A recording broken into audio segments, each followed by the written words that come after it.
வெண்டைக்காய் பொரியல் எப்படி செய்யறதுன்னு பார்க்கலாம் வாங்க. ஹலோ ஃப்ரெண்ட்ஸ், இப்போ என்ன பார்க்க போறோம்னா வெண்டைக்காய் பொரியல் தான் பார்க்க போறோம்.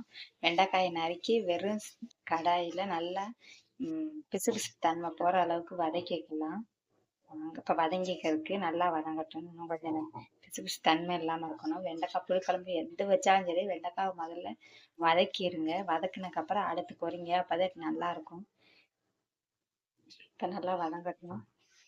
பாருங்க, வலுவலு தன்மை போகிற வரைக்கும் நல்லா வதக்கி எடுத்துக்கிட்டேன். இப்போ வாங்க பொரிக்கலாம். வாங்க, அதுக்கு தேவையான பொருட்கள் என்னென்னு பார்க்க. ஒரு வெங்காயம், 4-5 பச்சை மிளகாய் வச்சுருக்கேன். இது கூட கருவேப்பிலை.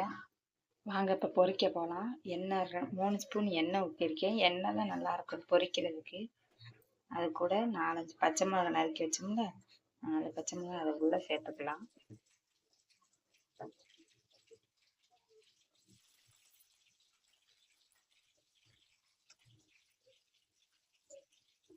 இது கூட வெங்காயம் கருவேப்பிலை அதையும் சேர்த்துக்கணும்.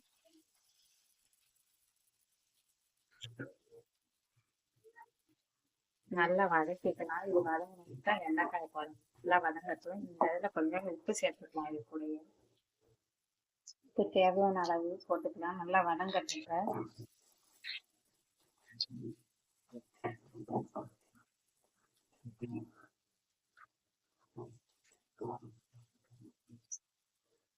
வெண்டைக்காய் சாப்பிட்றது நல்லது. மூளை வளர்ச்சி, ஞாபக சக்தி அதிகரிக்கும்.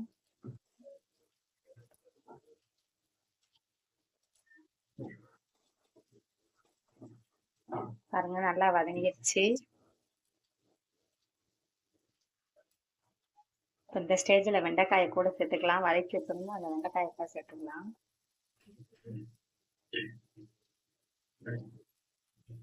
நல்லா கிளறிக்கணும். 10 நிமிஷம் மூடி வச்சு வேக வச்சுக்கணும். பாருங்க, நல்லா வதங்கி வச்சு அவ்வளோதான் வெண்டைக்காய் பொரியல் ரெடி.